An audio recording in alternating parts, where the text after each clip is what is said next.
Welcome to Nintendo Voice Chat for the week of April 21st, 2016.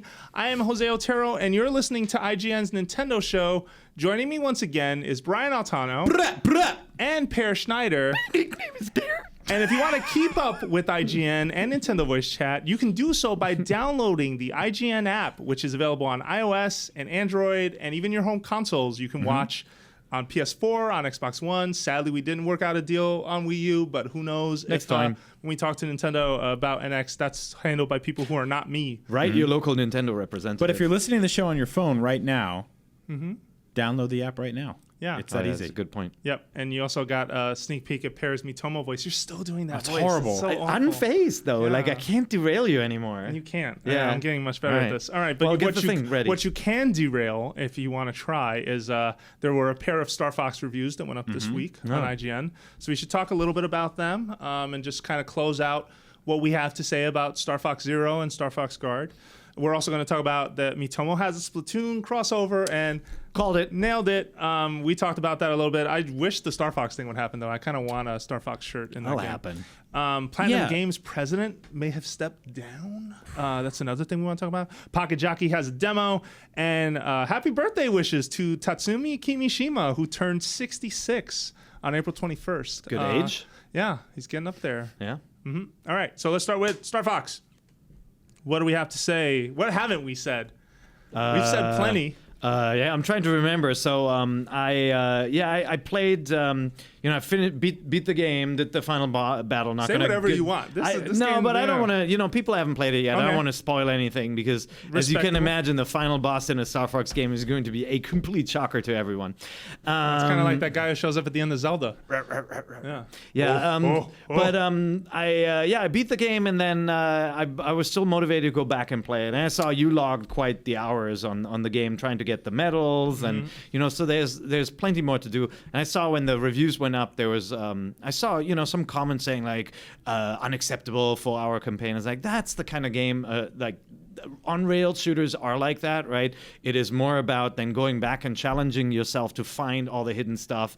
And in Star Fox, on the map, find the hidden paths too, right? Like there's certain things you do in the very first level once you've beaten the game where you can go down a different path. And so, some stages you'll get a new angle on, or the missions will be completely different. So I think there's a good amount of content in it. And then considering that you get Guard with the game when you buy the package right now, that's pretty good value for the game. Yeah. I always have a tough time sort of with that debate of attributing value or worth to length or duration. Video games are one of the only mediums where we do that. No one ever That's says because like, you've grown up and you can buy a lot of games, right? Yeah. Well, yeah, of course. That's a big part of it. But it's also I like shorter movies aren't less money than regular movies. Shorter books or longer books aren't. I mean, so I think it's really like it's also where we are nowadays. Like if you wanted to, you could go to your grocery store and go to Redbox and rent Star Fox and spend $5 and get everything you need out of it. But like I think that this is the kind of game that everybody who owns a Wii U should experience. And to say something's not worth that kind of money is a little weird to me because I actually kind of miss the day and age of games having this sort of campaign that you could finish in a sitting or in one or two sittings. Like that is so far gone nowadays.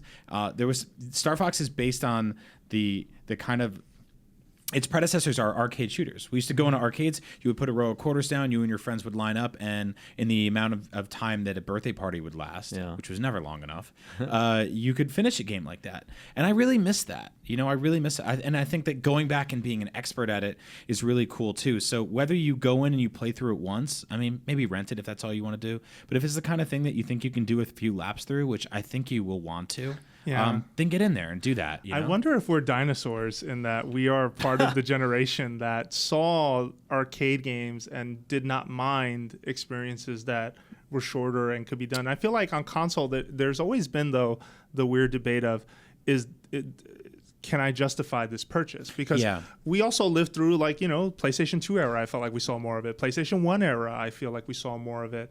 And by today's standards, so much has changed about the way games are presented and the way games are sold, specifically the amount at which they're sold as well. Yeah, and during the heyday of the 360, certainly leading into this generation, the sticker on the box that said competitive multiplayer online mode made a huge difference, right? Like, so that's the reason why everyone added multiplayer modes. I mean, like, remember Metroid Prime added multiplayer, right? Yeah. Like Forced a it even. very Forced strong, it even. Yeah. a strong single player game added multiplayer Multiple to times. and so you saw that with everything from Assassin's Creed to Uncharted, like games that were traditionally single player adventures. And some of those games kept these multiplayer modes. Others have shed them, obviously, Yeah. right? Like Fallout is a big success, and Skyrim was a big success without having this like big GTA online type experience. Yeah, but that is definitely, it is still a factor for a portion of the audience. And like,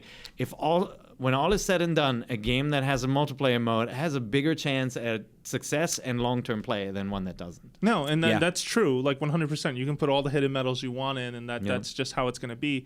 But I do feel like this game, to me, Zero specifically, feels like a game that I could have spotted at an arcade as a teenager and been like, oh, what is this controller thing? How does this work? Yeah. And have run with it. And I feel like I think you're right down to the weird controller too. Yeah. And it feels like a lot of people, I see a lot of folks debating over whether making this game geared towards what Wii U was the right move or not. And to that, I did some thinking about it, and I do feel like Star Fox Zero was born at a time, or at least presented, and announced at a time when Nintendo thought they could turn around Wii U's woes. That was E3 2014, where Captain Toad, Kirby and the Rainbow Curse, a lot of games, even Mario Party to an extent, were focusing on how to make people play with two screens. Before that, you had your Mario Kart 8, and you had experiences that you constantly asked yourself, what is the gamepad bringing to this? And so when Zero was announced, it was a time when I feel like Nintendo was trying to turn that ship around. A year later, they had to announce NX, which was kind of a silent statement that they couldn't turn that ship around. But this game still came out regardless. I wish they had stopped and said, you know what? The co-op multiplayer mode with the two screens is awesome. Yeah. Right? Like having the motion control aiming on the gamepad, one player, the ship control with the sticks on the other works really well. I love that co-op mode. It's very much very fun. I did a Let's Play with my kids.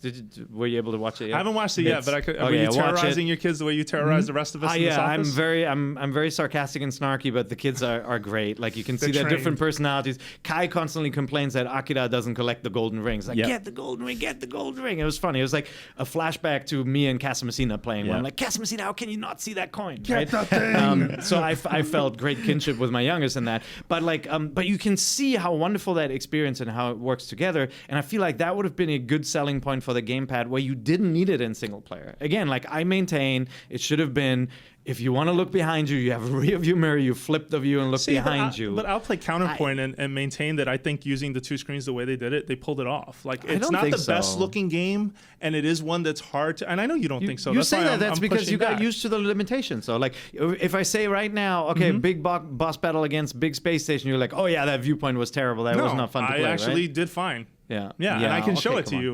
But I think that still comes down to just our different opinions on it. But like, for example, but I'm not saying motion control aiming is the problem. I know that. I absolutely just want to make sure you're doing that. Yeah, no. But I will say that. Watch this go down. Yeah, no, you should.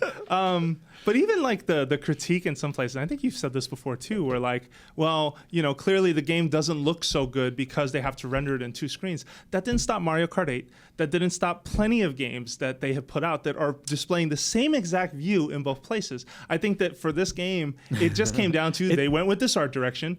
And it is not the hottest looking thing in the world. It certainly doesn't help. It certainly doesn't help when you render things twice. Look at any VR game. Look at like announcements of upgraded PlayStation So did Mario hardware. Kart 8 look any less beautiful to you? Because that was 60 frames per second game. Well, so what happened there? Because like done. Mario Kart 8 rarely dipped in frame rate, if ever. But this game does quite a lot. I mean, the narrative to that, though, could just be how long they took to make this game. Sure. It could be artistic direction and choice. It could be the team's experience with guys, it. Like, developers are not created equal. There's some developers that make gorgeous games on the same hardware that some developers fail on, right? It really depends on team size. And Mario Kart and Nintendo Tokyo and the Kyoto teams are tremendously talented, and not everybody can pull that off. But also what is displayed in Mario Kart is probably not as complex as this, as what's going on in Star Fox. I would argue there's plenty going on in that. No, in that you're right. game. No, you're Yeah, right. But I would no, say it wouldn't have hurt the game to not have the second screen. I can tell you that for sure. Sure. No, for me, it's just like it was just asking me to do a lot of things, and ultimately, I didn't play the game better because I had that second screen. Well, and it's because The those things aiming, don't feel natural. I love flying in one direction and aiming with a gamepad. I think it's a learning curve. It takes time. I initially was opposed to it.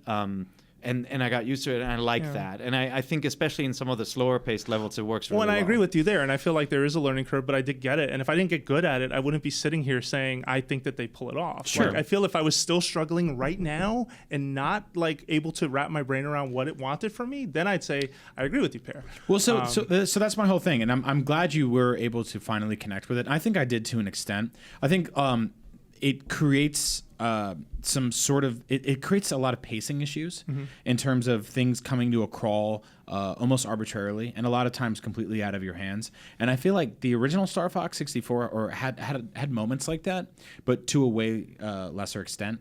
And with this game, it's sort of like you're flying along, you're having this amazing battle, and all of a sudden you're forced into this sort of different perspective, and you're forced into a different control scheme. Sure. And I understand that it's not immediately intuitive, and that there is a rewarding aspect of getting it down. And once you do, it's really cool. But this is ostensibly Star Fox 64 Special Edition, right? I mean, this was like when they re-released Star Wars in theaters and they added some scenes, right? Made it prettier. They cleaned up everything. Yeah. That's where I find the sort of arbitrary hurdle of that control obtuseness being a strange decision. Sure, because if somebody that. like we're all in the know. We're on a Nintendo podcast. We're gonna play this no matter what. Speak for yourself. Yeah. I Except love for the Pear. tone of that. Speak for yourself. Except for Pear. He's too big for us now. That wig. But the wig. That's a wig. It's very convincing. It's powdered. Where do you get more hair if that was a wig? No, but I feel like, so say, for example, somebody who's sort of a lapsed gamer, or a guy who really or a girl who really liked Star Fox 64 back in the day, and this is pulling on a lot of nostalgia of this game, right? Even right down to the good luck when you start a match. Sure. There is like, hey, remember Star Fox 64? It's back. There's even the classic R-Wing. All that stuff is there, but the barrier for entry is higher now. And that's where I get lost, where I'm like, Nintendo usually makes stuff that scales from kids to adults and everyone in between. And this, I mean, I think a kid can get this, but I think also like a casual gamer coming in and trying to play this, being like, oh, I love Star Fox, and all of a sudden having to deal with multiple control schemes that were never part of the original vision, but now are sometimes working towards totally. And I still find it a sort of baffling design decision. But it is a case by case basis too. Like, I mean, Alex Ross on our editorial team was like, "Hey, I'm really excited for this game," and I hooked him up. He took it home a weekend. He came back. He's like, "I love this." Yeah. I was like, "Man, you are unique in this office," because there is a lot of folks who are like, "No, I could not stand even looking for at the that." reviews, right? It's a range between did not finish. Some fives did not finish. Some come on, Arthur. Some fives. Some. We're friends. I can say that. Some fives, some sixes, some sevens, some eights, some nines. And I think you get that spectrum a lot with games nowadays, because video games are reviewed outside of just like the 5-10 magazines. There's YouTubers, there's personalities, influencers, all that kind of stuff. So you get a much wider spectrum. Plus you have community people coming in, fan sites that can get their stuff elevated. Yep. But I think it's kind of fascinating to see how this one scaled. Yeah. There's not like a consensus on this. There really isn't. Like, no, it was divisive. Usually you tell people read reviews to figure out if you want something, or then try it yourself or whatever. I think if you're on the fence on this one and you read 100 reviews, you'd still be like, I don't know. But you know what? It's a divisive genre too. Like, if you made most people play Panzer Dragoon now, which we all loved, like there will be people who don't get it, who don't think it's that great. And like Crimson Skies. I love playing Crimson Skies all the time. Good. Yeah. Where's that franchise? Or Lair. Seriously. No, not Lair. Why not Lair? No, I didn't like Lair. Lair did something that Star Fox Zero, with I dragons. hope, does, which is eventually patched in traditional controls. It took a few years. So folks are starting to talk about that's that. Right. Yeah, well, because I don't think that's going to happen though. No. I think folks need to let that ship sail. And again, I don't think the motion control is the problem. It's the use of the two screens and what it demands of you. And like, if you played Eve Valkyrie, right, on VR systems, they decouple flying and looking and aiming. Sure. Right, like you can look around in space with a headset. You play with VR goggles, and you can lock on with your eyes like you would in a real fighter jet plane, right? right? Like you can look at something, acquire a lock, and then fire your rockets.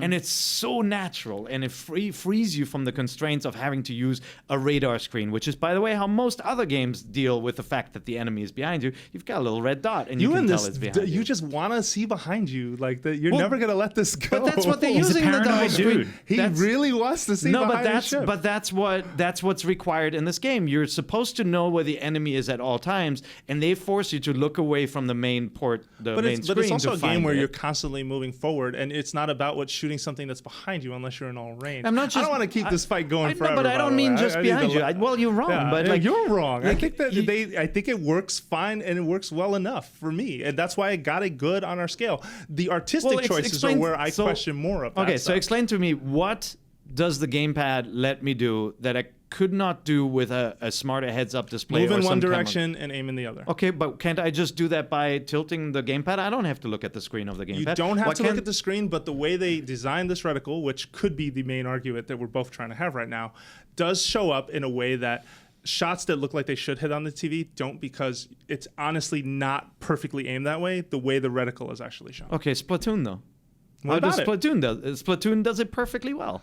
Motion But it's not the control same aiming. game as Splatoon, and it's not even a multiplayer game at that, which is honestly what Splatoon started out as. But wait, so hold on. Let's just have this The stalemate. gamepad gets you nothing. Like there's nothing. It gets you an alternate view, and in some cases it saves you from having a horrible view. But you know what? But The that's not a gamepad will good also always be solution. the albatross by which every Wii U game will be judged, And- whether it used it right or whether it used it No, wrong. no, no. And it So- is an argument that runs itself into circles. No, for sure. And by the way, like I think We it got to did. move on soon, by the way. Well, so we gotta no, wrap so this I soon. think it did, but I Yeah. don't think it does anymore, because I think a couple years ago we were like, It doesn't do much. We'll let it go. And off-screen play became the big thing that's right. Like ultimately the best thing that came from the Wii U gamepad is off-screen play. That's the best, or off TV play. The best thing that came from that. Everything else is and stuff like Mario Maker, obviously. And I think like motion controls in Splatoon work really well. But ultimately, their design decision here earned them the spectrum of scores from the 5 to the 9 range. Yeah. And I think had they just gone with something more traditional, they probably would have landed around 7s and 8s, maybe 9s everywhere.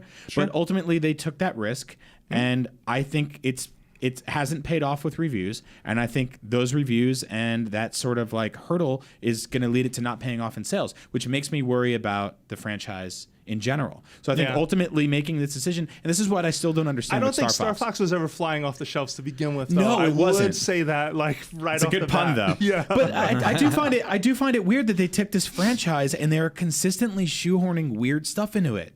Like that doesn't need to happen. Like you look at the DS one. Yeah. It has like touchscreen planning, navigational yeah. stuff. Yes. Why? Yeah. Well, they're trying to use the hardware to the fullest. And to be fair, if all Star Fox had was a map, everybody would be saying, well, again, it's proof that the Wii U was ill-conceived because you go. don't really need the gamepad, right?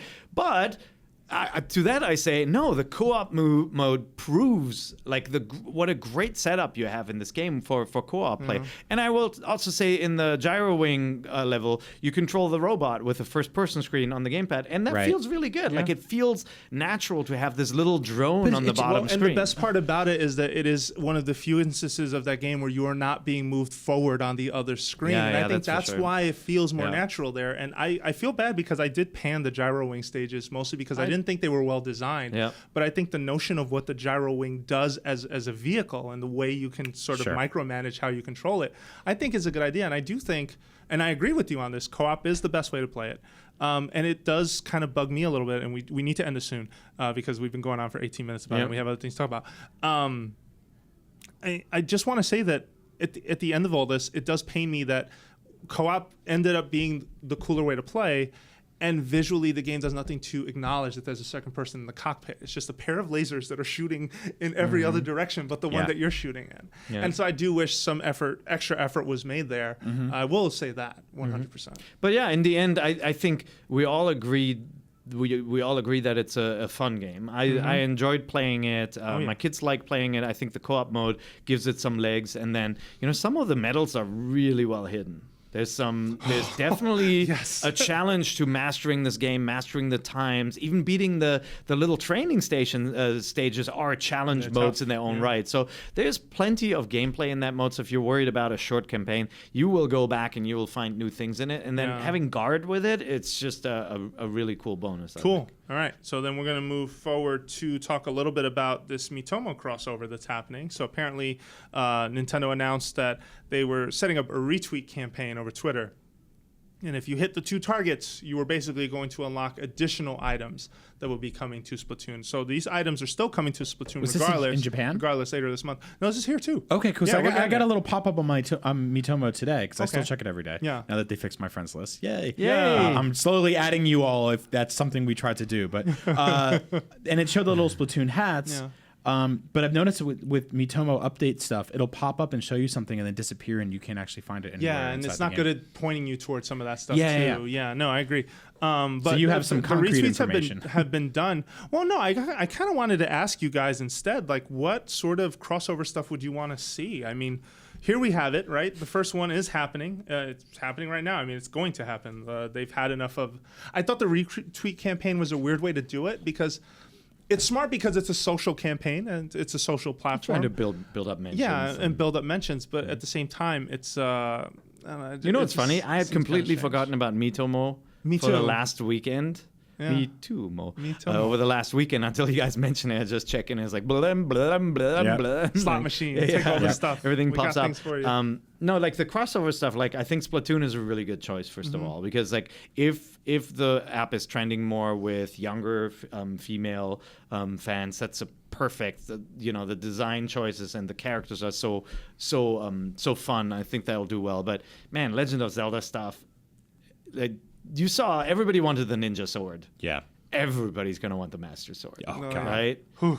And yes. Yes. Did you mention it was the Dark Souls of pachinko machines? That was Eric. That was Eric who Sapp, mentioned that. yeah. Yeah. Yeah, It's hard. I'm just like hoarding tickets now and Yeah, me coins. too. And just waiting. I think I told you guys I got my perfect outfit on day one, and I haven't really had anything Well, to buy. no, you had your outfit. I got my Yeah, outfit. exactly what you're wearing right Yeah, now. pretty much. And I've just been saving stuff ever since then. And I still check Miitomo every day because I think there's some cool stuff Well, in you get a it. bonus for changing your clothes. Yeah. Yeah, So I do that. Oh, you do. And then I change back into my I clothes. see. You go back to the Brian outfit. Well, I'm saving my Nintendo coins and all the other stuff. I love all of that. Really love the way all that comes together, and I'm really excited to see them launch more stuff that connects with that. Where I have multiple plates spinning in the air in terms of like getting coins every day. I think you were out when we talked about it. Did you get Picross, the Zelda Picross? Yes, I did. Yeah, and it was cool. I put like 5 hours into that. Yeah, it's fun, right? You know, like I did all the puzzles. I got to the last set of puzzles, which is basically like trial and error. And then And I didn't like it as much. Yeah, they have the mini version and That's the the one. big version, Yeah. and like you have to figure out a big number for 2 rows. Yeah, and they do stuff. that It's classic sort pretty of Super clever. Mario World thing Yeah. where when you finish all the puzzles in full color, you get a little gold medal next to it. Yeah, yeah. And I'm like, that's cute. Like, that's a nice little giveaway. I think I earned enough coins for that in just like 3 days just by connecting a bunch of junk to it. It's just connecting all your social feeds. Yeah, doing all that, doing the menial little tasks they ask of me. Once a week, you can get like 60 coins just by connecting to the Miiverse or the eShop. You get something like 45, 50 coins a day just by connecting to Miitomo. So yeah, if anybody who's listening or watching this and you don't have the Zelda Picross game yet, you literally just have to do the basic stuff in Miitomo. Like, they're trying to entice you to try it out. Yeah. And like you connect all your social feeds, add friends, change your clothes a couple once, answer a bunch of questions in the app, and boom, you got a free game for 3DS. You get a free game as a in a few download. days. I think that's an awesome value, and Yeah.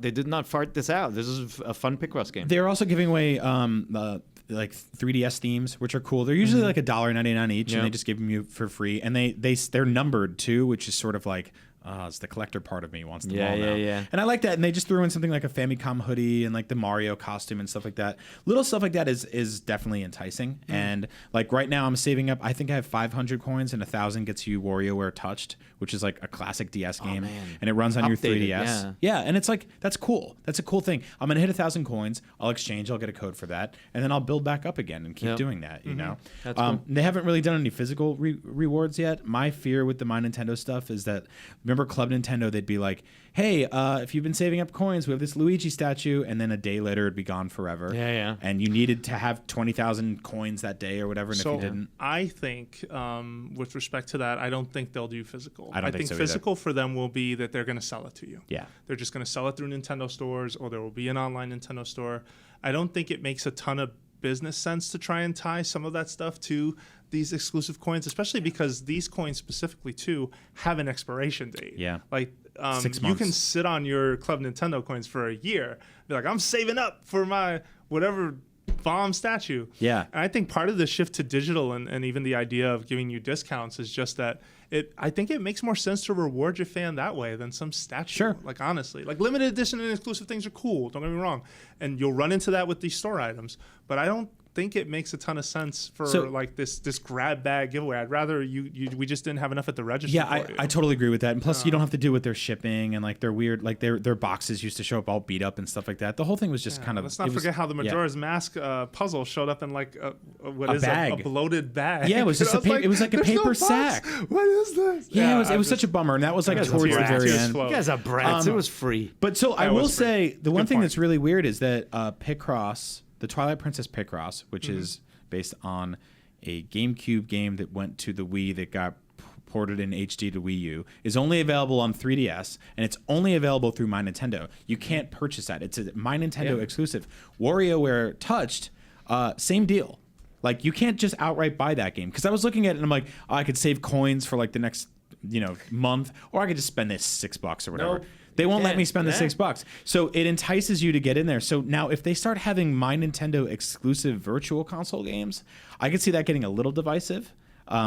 You can buy it on the Wii U on the virtual console, but who wants to play a DS game on your Wii U? Not me. Yeah, no. So I don't know. I think it's fascinating. I think that, like, eventually if they start throwing in, like, this is the perfect spot for stuff like, remember like Tingle's Balloon Fight and like weird games like that are like, well, you made them already. It doesn't make a ton of sense to like print them. But yeah, throw it on the eShop. Yeah. You know. No, good point. Yep. All right, so let's move over to some questions from the question block. First one involves a news story that just happened today, actually. So Platinum president Tatsumi Minami stepped down. So Platinum Games was founded in roughly 2007. Most of these people being ex-Capcom folks. It was actually the union of two studios, but most of the guys knew each other from Capcom, specifically Clover Studio, which, if you remember, that's Beautiful Okami, Joe. Beautiful Joe, God Hand, all that stuff. Awesome games. So our question comes from Isaac. I think the question is a good jumping off point, but I'm not a fan of the question, Isaac. I just want to be upfront. So, no, just because You pissed off teacher. We'll see. Platinum Games head Tatsumi Minami stepped down. Do you Can't think shed that. whatever caused his exiting the studio and stepping down could be the source of Star Fox Zero's less than exceptional state? All the reviews for that game have been good or lukewarm at best, and I wonder if not having strong leadership could be the reason for the game not coming together so well. Do you have any input on this? Would love to know. No. I don't think those things are related at all. Like, Otherwise, it would have yeah. happened for Wonderful 101. Or Korra. Yeah. Yeah, exactly. And it sucks too because Platinum Games, like in general, even though some of them have been artistic and take risks and try things, they don't sell, which has been a struggle. And I don't know if you pin that on Minami or not, but Star Fox Zero having anything to do with that, like that's a stretch. There's some developers who just pick these kind of passion projects that fly in the face of what's popular out there, right? And then once in a while they'll get this game and it becomes a big success and boom, right? Yeah. Well, I mean, we've seen this before. They're always working on multiple projects. I mean, they're doing that Ninja Turtles game right now, Well, which and I that's what previewed a couple months ago. Yeah. Yes, I'm glad you brought that up because that's what I want to kind of point to is that. So I remember reading a good profile story on Minami, and one of his jobs as president and CEO is just finding the studio work. And if you look more recently, like Platinum has been busier than ever. Yeah.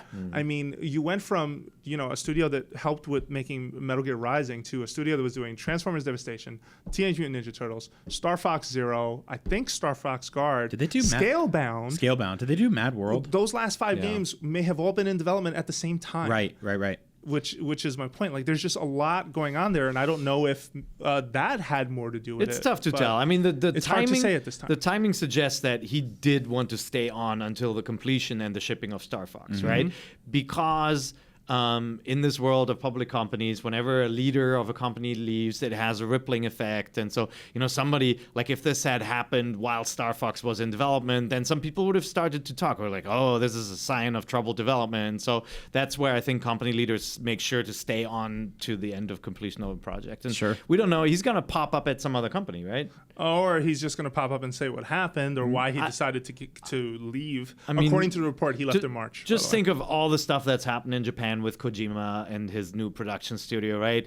There are people who know each other, and I wouldn't be surprised to see him show up either founding a new studio with someone that he's known for a long time or showing up at an existing new studio. Or potentially getting out of games in general. We don't know if that's also part of his ambition as well. Yeah, it's hard to pinpoint it on one disappointment because like they have such a wide spectrum in their portfolio, and some things do well, some things don't. I mean, Korra didn't perform well review wise, right? Yeah. No, but it was licensed. First collaboration with Activision. I was going to say, but I wonder if it sold well. I mean, there's that whole differentiation too. Like I have a feeling Ninja Turtles is going to sell pretty well. Yeah. I mean, if they hover that close enough to when the movie comes out. Bayonetta, I don't think like really moved the needle, but ultimately like Nintendo funded that one. So there's always like different angles to all of this. And to be fair to them, their games are critically lauded regardless of sales. Like they make fantastic action games for the most part. Yeah, and they're working on Scalebound, which got delayed. By the way, earlier this year or even late last year. The other question is, I mean, you should always be suspicious when somebody high up leaves a company. The other question could be, is the company on the block to be sold, right? Sure. Yeah. Yep. There might be a buyer out there. I mean, if you think about how closely Nintendo has worked with them in the past, who knows, right? Yep. All right. Next question comes from. Let's see. We got an animal. We got an Animal Crossing memory. This is not a question. We got an animal that wrote in today. We got an animal. So this comes in from Doug. Loves the show. Saw that we put out a call for Animal Crossing memories 2 episodes ago, and he says his favorite memories came from New Leaf. Using the bathroom in the Rossetti janitor room was number one. Man, I Captain's forgot about that. crazy lyrics were number 2, which it was really funny to see Captain sing you a song on your way. And then 3, listening to enough KK Slider tunes to get his picture. Dude, after our conversation on the show, I had like the biggest craving to go jump back into Animal Crossing. Oh yeah? Like I wanted I really wish they I know it's so weird, but I wish they put the GameCube version on like the Wii U Virtual Console. Like just throw that one on there. There's something about that one that's like just very simple and wonderful to me. It's very slow, but like some of the other ones have like some weird kind of like control issues here and there, or like you can only play them on a handheld, or I lost my entire 3DS Animal Crossing town when I moved over from the new 3DS. Everything carried over. That sucks. The little Pikmin brought everything except for that. So I went back in and it was just like, would you like to start a new thing? And I was like, no. See, I want Animal Crossing to return as the dashboard software for Nintendo's next console. Yeah. Like, I feel like what PlayStation has tried with Home, right? Like, create the space where you meet up with your friends. That's Animal Crossing. And if you booted up your NX and you had your town square and your friends were online and walking around there, but you could also just go to your house and, like, buy new items for your pad. And, like, you could do such a cool little meta game that could be updated over the time. But then you can't sell an Animal Crossing game. Well, of course, you're going to make money with people just wanting to own Nintendo I don't furniture. think Animal Crossing is for everyone. I think you're overestimating how many people like it versus how many people don't actually If play that it. was your dashboard experience, Make it free to play. Awesome. I like the idea. I'm just speaking for the other side here. So what about free to play?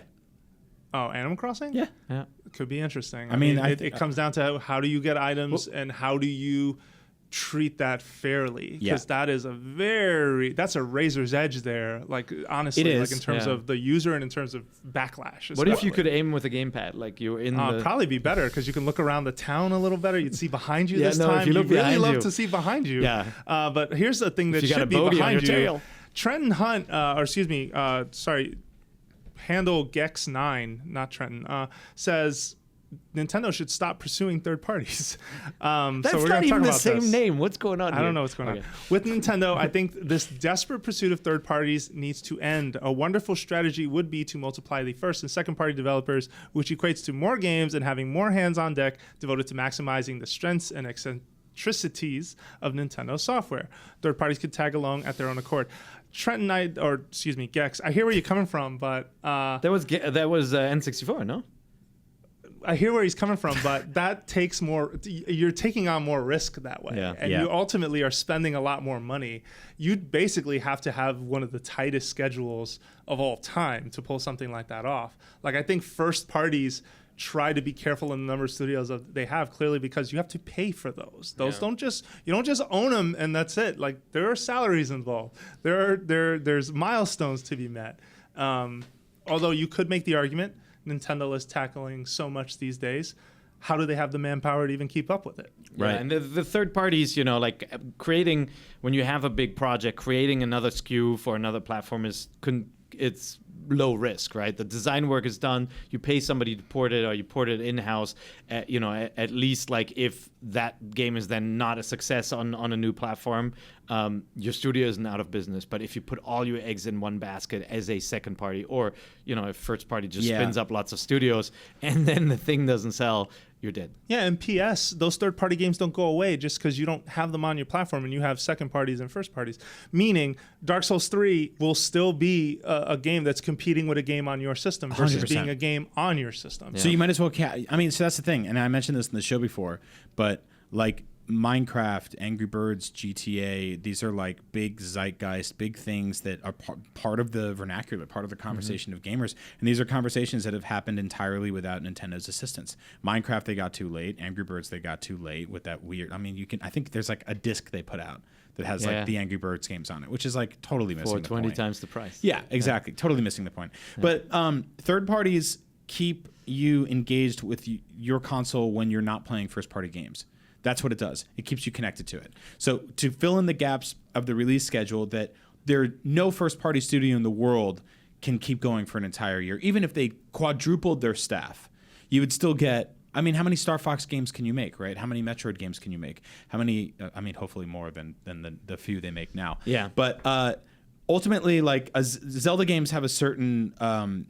they have a certain sort of apex of where they should be, right? And we're getting it with Zelda Wii U, hopefully. But when we got something like, what was the one recently on 3DS? Hyrule Warriors. It's fun and it's cool, but it is a pared down, slimmed down version. It's very much a spinoff. Yeah. So, you could get stuff like that, hypothetically, all year if you ramped up, but... do you want that, or do you want to play Dark Souls? Well, it's a question how much breadth matters for a console, right? Yeah. Like the GameCube definitely suffered in the eyes of the PlayStation 2 based on the breadth of the lineup. Like, if you were a sports fan, you would never go with a GameCube, right? Yeah. Even in the beginning, it had a pretty good lineup, but it was always last year's version versus the latest version on the PS2, and so that does matter. But not to say that is the only course of action. Like, you can make a platform a success with completely different games, right? Like mobile games, iOS is a success not because it has the exact same games as the consoles. It's very much its own thing, and because theory, it has thousands of games. Though. That's why it's a success. And there are a lot of fans of the Vita. Vita is not a huge success either, but it did well in Japan with a more limited amount of software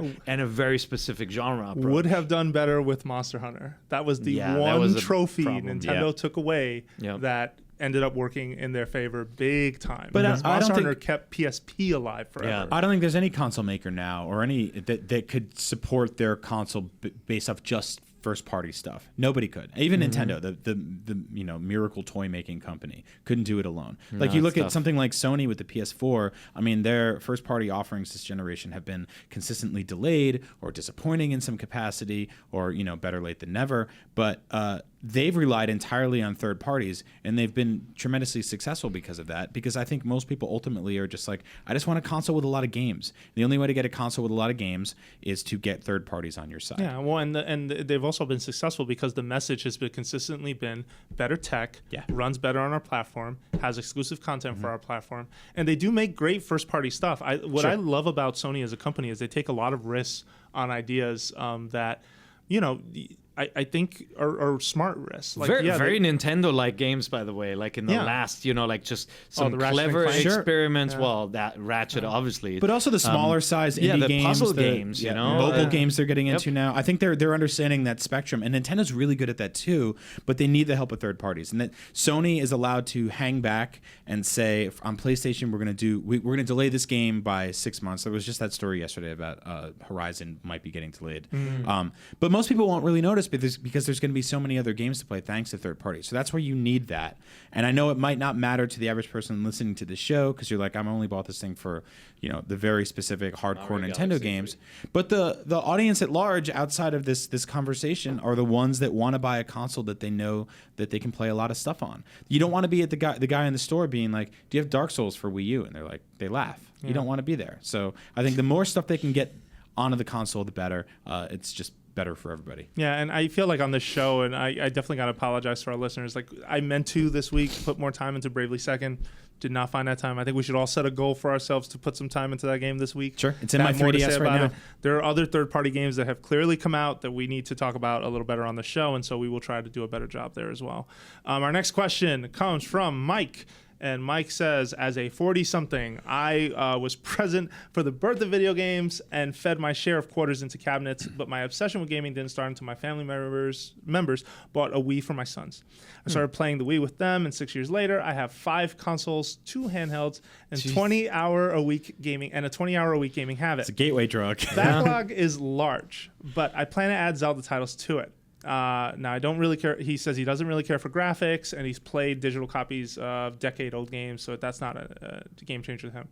But the original Zelda has limited appeal to him at this point, given it's from a MIDI era and etc. Anyway, his question is, which Zelda titles remain can't-miss titles? Okay, so real quick. And which order should I play them Real quick, let's dash that first statement out of the way. The original Legend of Zelda is an absolute gem. And I think it's still to this day one of the best open-world games ever made. The sort of inherent obtuseness that came with playing it originally is gone now that you have guides and maps and wikis and all the other stuff. You don't have to meticulously bomb random bushes and hope something magical happens. That's how you get into a dungeon and you have no clue. I know. There. But there's play the game, burn that bush, walk into the first cave, get the sword, and walk out in the world and see what happens. And if you're not into it after you beat the first dungeon, if it's just not there for you, then leave and play something else. But seriously, give it a shot, stick with it. There's something truly wonderful about that game to see all the other games that came after it and watch them kind of cone down to their original first appearances. Yep. There's something so cool about that. So I want to just jump to Mike's defense here too, because there was one line I did not read where he says the reason he kind of dismisses it is because he doesn't feel like it contributes much to the overarching Zelda narrative.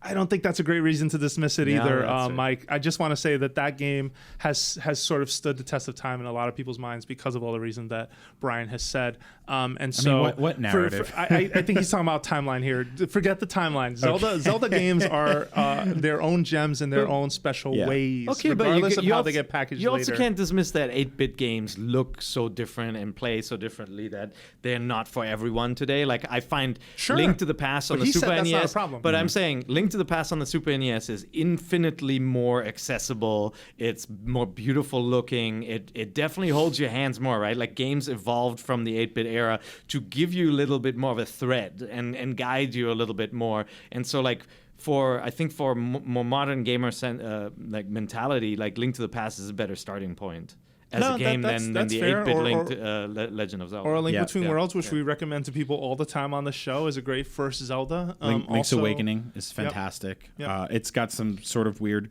control stuff because you can only hold 2 items at once. Yeah, well, that game's also very 8-bit in its presentation. Right? I mean, you can play the DX version on your 3DS right now. If you have one of those, it's $5. You can download it. It's in full color. So if we all pick 3 games to play in order, maybe because otherwise we're going to rattle off every game. No, we're not. I don't hear us saying Oracle of Ages and Seasons. I don't see us saying Phantom Hourglass. You could go into Majora's Mask and those types of games. My picks would be you start with Link to the Past, then you play Ocarina of Time, then you play Wind Waker. That's my suggestion for him. And after you're done with that, that's going to take you a while, man. You've got still Majora's Mask and Twilight Princess and a whole bunch of other good games like Link's Awakening waiting for you on the different platforms. If you don't have to modify the list if you had to recommend recommend 2 more to that list, what would you put? Oh my lord. Probably the original Legend of Zelda and Link's Awakening. Okay. I could have All right. predicted that. How How about about you? Twilight It's Princess? hard. You played that pretty recently, right? No, I wouldn't put it on that list as Skyward an Sword? essential must play. I feel like people should play that game, and Skyward I Sword?